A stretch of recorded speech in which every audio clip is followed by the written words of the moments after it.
তো hello everyone, welcome back to another video. তো কথা বলবো আজকে টেক্কার সেকেন্ড পোস্টার নিয়ে। তো টেক্কার আজকে দ্বিতীয় পোস্টারটা ড্রপ করে দেওয়া হয়েছে প্রায় 10-15 মিনিট আগেই, এবং আমি বলেইছিলাম আমার প্রিভিয়াস একটা ভিডিওতে যে এই পোস্টারটা মেবি স্বস্তিকা মুখার্জিরই হবে। তো ফাইনালি স্বস্তিকা মুখার্জির পোস্টারটা ড্রপ করে দেওয়া হয়েছে টেক্কার তরফ থেকে। এবং এইরকম যে পরপর যে পোস্টারগুলো আসছে, এবং টেক্কা যে একটা, প্রথম কথা হচ্ছে এই কাজটা বা এই কাজটার সাথে যে কম্প্যারিজন হচ্ছে খাদানের সাথে, সেই রিলেটেড বিষয় নিয়ে আমি একটা কথা বলতে চাই।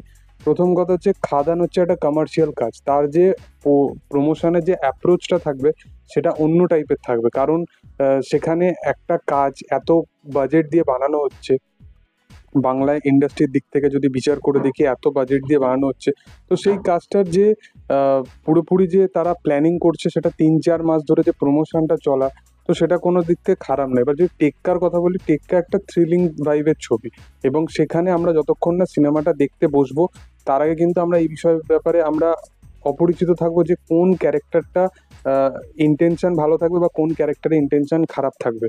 তো এইখানে যে তাদের প্রমোশন স্ট্র্যাটেজি, যেটা যে প্রত্যেকটা ক্যারেক্টারের যে তাদের ওই যে তাসের যে রেফারেন্সটা রাখা হয়েছে সেটার মতো করে একটা একটা কার্ড তারা ধীরে ধীরে তারা ছাড়বে, তো সেই জিনিসটা তাদের মেন স্ট্র্যাটেজি। তো সেটাকে যারা ইউজ করছে যেভাবে, সেটা আমার কিন্তু দারুণ লাগছে।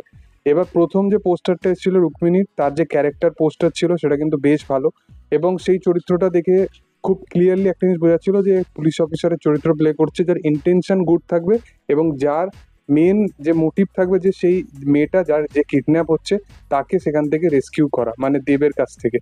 এবং এই বাচ্চা মেয়েটার যে মায়ের ক্যারেক্টারটা প্লে করছে সেটা মেবি স্বস্তিকা মুখার্জি হবে, যার চরিত্রটার নাম হতে চলেছে ইরা। এবং এই চরিত্রটা কিছু দিক থেকে এক্সপেরিমেন্টালও হতে পারে, কারণ তার যে পোস্টারটা যেভাবে ডিজাইন করা হয়েছে এবং তার যে এক্সপ্রেশন বোঝা যাচ্ছে, তো সেটা ওয়াইজ তার ইন্টেনশন কতটা গুড বা ব্যাড সেটা কিন্তু এখনো কিন্তু ধরা যাচ্ছে না। তার ক্যারেক্টারটাকে একটু, যে থ্রিল ভাইবটা সেটা কিন্তু একটু রাখা হয়েছে, খুব সিরিয়াস ওয়েতে তার পোস্টারটা ডিজাইন করা হয়েছে, এবং তাকে দেখতেও বেশ ভালো লাগছে। এবং তার সাথে সাথে হাতে একটা টেডি দেখা যাচ্ছে, মানে সেই মায়ের কাছ থেকে বাচ্চাটা চলে গেছে এবং কোথাও গিয়ে সে ওই টেডিটা নিয়ে আছে, কোথাও বাচ্চার কথা মনে করে। তো এইরকম কিছু কিছু ছোট ছোট জিনিস রেফারেন্স রাখা থাকেই সৃজিত মুখার্জির ছবিতে, তো সেইটাই এই পোস্টারের মধ্যে রাখা হয়েছে। আমার ধীরে ধীরে এই ছবির যে পোস্টারগুলো থেকে শুরু করে বা টিজার ট্রেলার সমস্ত বিষয়গুলো যখন আস্তে আস্তে দেখবো, আমার কিন্তু ইন্টারেস্টিংটা আরো বাড়ছে এই কাজটার প্রতি। পোস্টারগুলো দেখে কিন্তু বেশ ভালো লাগছে, যেভাবে ক্যারেক্টারগুলোকে ধীরে ধীরে আহ একটা টাচের রেফারেন্স রেখে ইন্ট্রোডিউস করা হচ্ছে, সেটা কিন্তু বেশ ভালো। আমার পার্সোনালি পোস্টারটা বেশ ভালো লেগেছে। তোমাদের কিরকম রিয়াকশন অবশ্যই কমেন্ট সেকশনে জানাতে পারো। ভিডিও যদি ভালো লেগে থাকে লাইক শেয়ার সাবস্ক্রাইব করে দিও। Thank you all.